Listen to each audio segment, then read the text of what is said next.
Dear all, welcome to this video. Please hit the subscribe button so that you automatically get updates for upcoming videos and lectures. Thank you. Enjoy watching. So here are the learning outcomes which you will gain after watching this video. So after watching this video, the learners will be able to understand the working and construction of different lab equipments, including BOD incubator, oven, autoclave, laminar airflow, deep freezers and refrigerator. So we will move on to our first lab equipment, that is hot air oven. In day-to-day practicals, we usually know that oven is used for drying purpose, but here in microbiological practicals, the function of oven is dry heat sterilization. That is, it is one of the method used for sterilization purpose. So different equipments which can be sterilized by using this hot air oven are glasswares, forceps, swabs, water impermeable oils, waxes and powders. One can notice that all these substances are thermostable substances. That is, at high temperatures they do not get degrade. On the other hand, the substances which are thermolabile, including rubbers, plastics, volatile substances, so such kind of substances cannot be sterilized by using hot air oven. So the temperature and time required for sterilization using hot air oven is 160 degrees Celsius for 1 hour.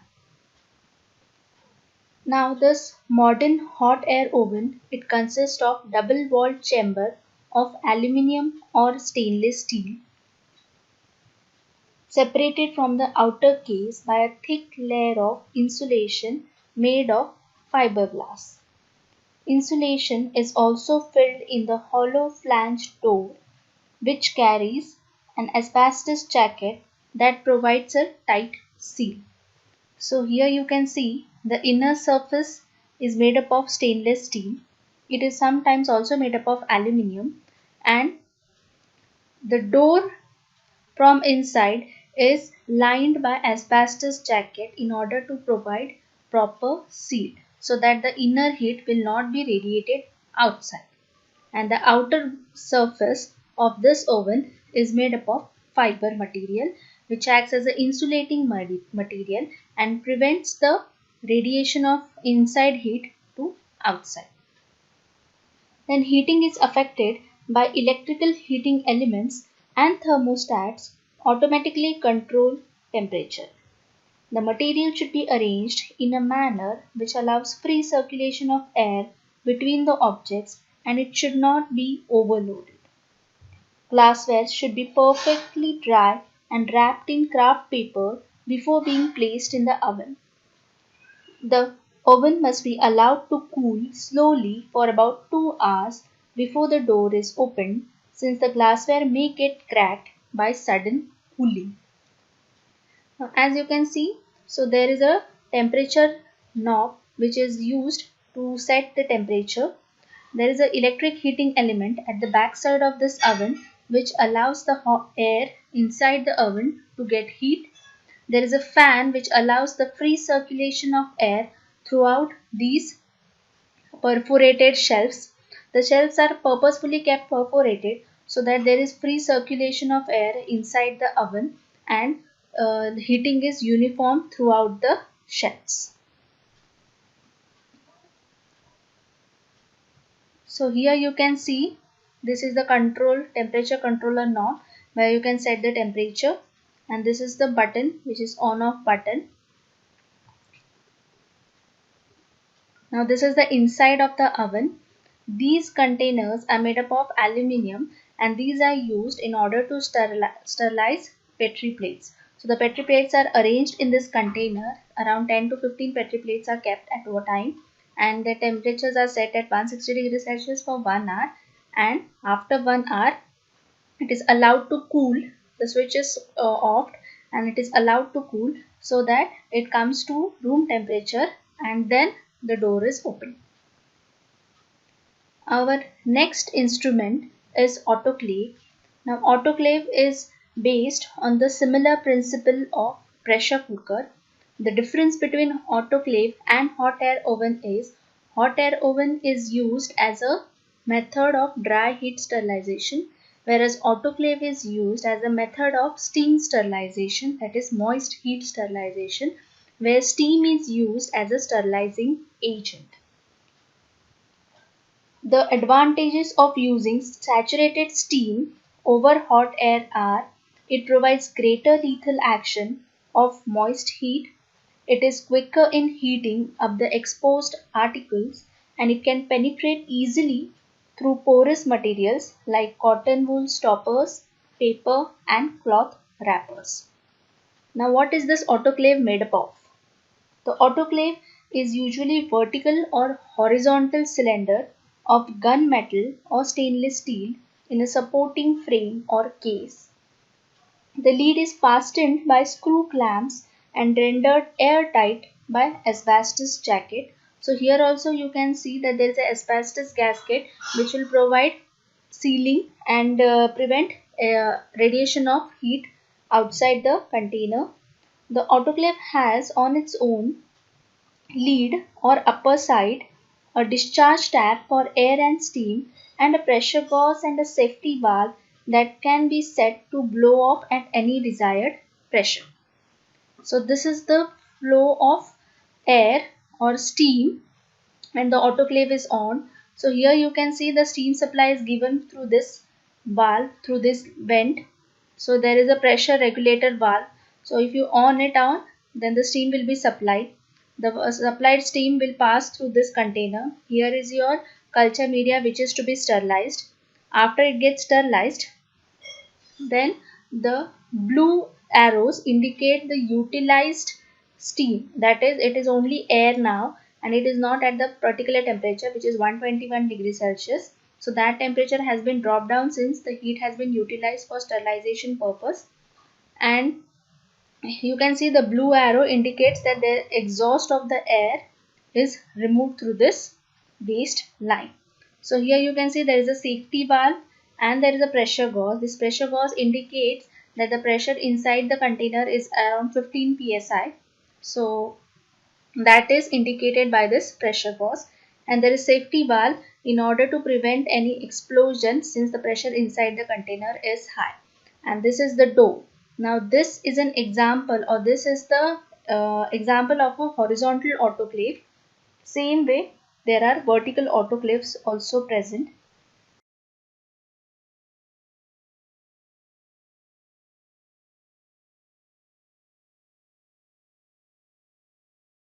This is the another image which shows the components of the autoclave.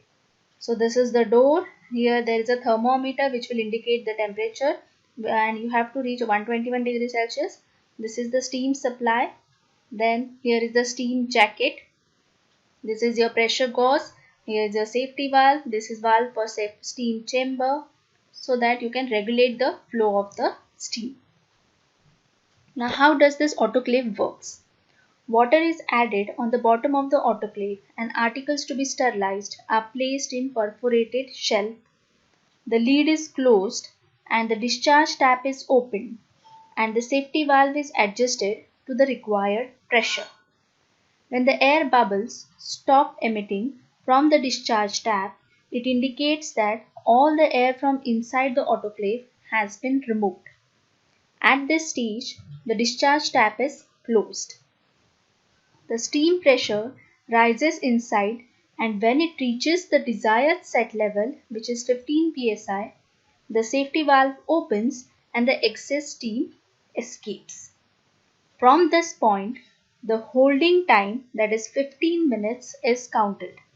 When the holding time is over, the heating is stopped and the autoclave is allowed to cool till the pressure gauge indicates that the inside pressure has reached to the atmospheric pressure. The discharge tap is opened slowly and the air is allowed to remove from the autoclave. The lid is opened and the sterilized articles are removed. The autoclave is most desired apparatus used for sterilizing bacteriological media, heat stable liquids, saline solutions, heat resistant equipments and instruments, glasswares, filters, ampoules, syringes, rubber products, surgical dressings and instruments, etc. So here you can see the image of the autoclave. This is the pressure gauge where you have to set the temperature up to 15 psi. So these are the three knobs which are available. First is the working valve. This is your pressure gauge and this is your safety valve. And when you open the lid, the container will appear in this way. So there is a stand inside where you can keep the culture media or whatever substances you have to sterilize. And outside this stand, the water will be filled so that steam will be generated. Our next instrument is incubator. The function of incubator is to provide proper temperature and humidity conditions for the growth of bacteria or any microbe. It maintains the optimal temperature, humidity and other conditions like carbon dioxide and oxygen content of the atmosphere. So the incubators can be divided into two, simple incubators and BOD incubators. BOD incubator stands for biological oxygen demand incubators. The difference between the two is in simple incubator, you can adjust the temperature and humidity conditions, but the oxygen supply cannot be adjusted. On the other hand, in case of BOD incubator, you can control the CO2 levels which are present inside, and in that way you can control the oxygen level inside the incubator. So the temperature inside the incubator, it ranges from 60 to 65 degrees Celsius. You can rise it up to 60 or 65 degrees Celsius. And there are also some incubators where inside the incubator shaking mechanism is allowed or it is given so that there is proper mixing of the culture media. Now what is this incubator made up of? This incubator, first of all, it contains a cabinet which is the main body of the incubator, and it consists of double-walled cuboidal enclosure. The door is insulated which closes the insulated cabinet. Heating indicator is allowed so that whenever the heating cycle is on, this heating indicator will glow. When the heating cycle is off, this heating indicator will be off. Then there is a thermostat which is used to set the temperature which is required. Then the door jacket is made up of asbestos which provides airtight seal between the cabinet and the door. And there are shelves available in order to keep the culture media. So this is the BOD incubator. When you open this incubator, you can see that there is inner cabinet which is made up of stainless steel again, and the outer is made up of again fiber material. And this is the door. This is the door of the inner cabinet, and outside door is different. This is your temperature controller knob. You can see this. So here there is a set button. You have to first press on set button. There are two knobs, fine adjustment knob and coarse adjustment knob. The coarse adjustment knob will set the coarse temperature, that is by 10 degrees Celsius, 40, 50, 60, and by fine adjustment knob you can set the fine adjustment, that is 1 degree Celsius, 2 degrees Celsius, 3 degrees Celsius. This is the button for on off, and this is the light which will glow when the heating cycle is on. Our next instrument is laminar airflow, which is also called as LAIR. Now the function of this laminar airflow is to sterilize the air which is present in a particular area. So these laminar airflows are usually installed in aseptic areas, that is there should not be any contamination by air, by microbe, by dust or any other substances. These laminar airflows usually contain filters called as HEPA filters. HEPA stands for high efficiency particulate air filters. Now these HEPA filters will help to sterilize the air inside the aseptic area.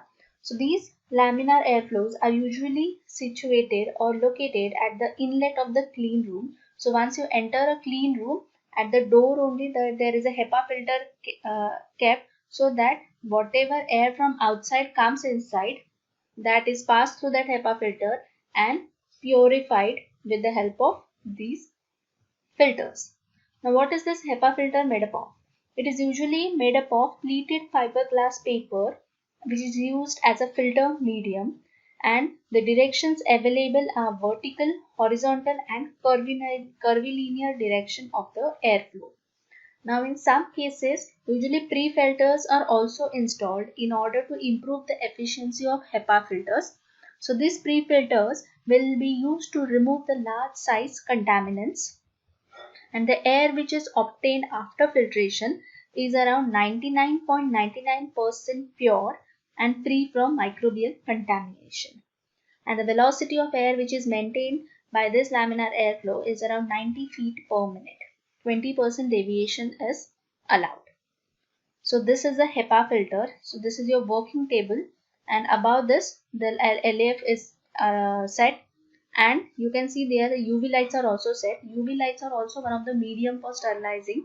So here you can see that there is double protection or double sterilization being carried out by two different methods. So now this is the airflow diagram of the laminar airflow. So first the air will enter through this pre-filter. Once it enters through the pre-filter, it will be passed through this HEPA filter. So this is your HEPA filter, and then the airflow will be directed.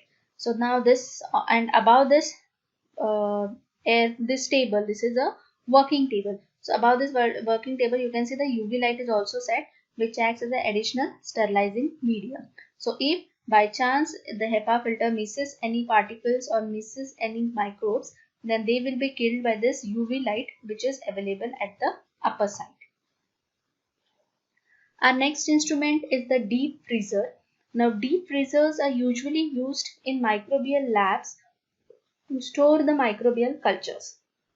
Deep freezers are designed and fitted with cooling compressors and CFC free refrigerants, that is carbofluorocarbons free refrigerants.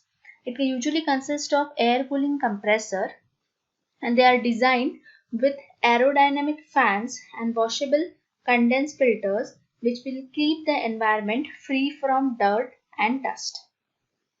The temperatures which ranges inside the deep freezer are from -10 to -60 degrees Celsius, and they are usually made up of stainless steel inside, and outside it is made up of mild steel which is usually coated with chromium material. These deep freezers are available in different models, varying in specifications like according to capacity, according to the input power, weight, control panel, etc. The use of the deep freezer is to store chemicals, blood, tissue culture and other medical samples. Now how does this deep freezer works? Mechanical, there are two types of deep freezers. One which contains only one compressor and the other which contains two compressors. So mechanical or single compressor based freezer can easily reach temperature up to -40 degrees Celsius, which contains only one compressor. But the freezer which is equipped with two compressors, they can be used to create temperatures below -40 degrees Celsius. So here what happens is the small compressor, it immediately gets turned off once the set temperature is reached, whereas the big compressor, it remains on to maintain the consistency in temperature. So this will help to improve the efficiency of the compressor and to extend the life of the compressor. Now next is the refrigerator. Now laboratory refrigerators are used to cool the samples for preservation purpose. They include refrigeration units for storing blood plasma and other blood products, vaccines and medical pharmaceutical supplies. It ensures uniform temperature throughout the chambers by forced air circulation system. Now, what are the specifications according to which the refrigerators are available? So now the temperature range usually varies from 2 to 7 degrees Celsius, that is 36 to 45 degree Fahrenheit. Capacities range from 1.7 to 20 cubic feet, and some models are available according to the voltage and frequency applied, that is 120 volts 60 Hz frequency or 240 volts 50 Hz frequency. Now how does this refrigerator works? The compressor constricts the refrigerant vapor, raising its pressure and pushes pushes it into the coils on the outside of the refrigerator. When the hot gas in the coils meet the cooler air temperature, it becomes liquid. The refrigerant absorbs the heat inside the fridge, cooling down the air. Thank you.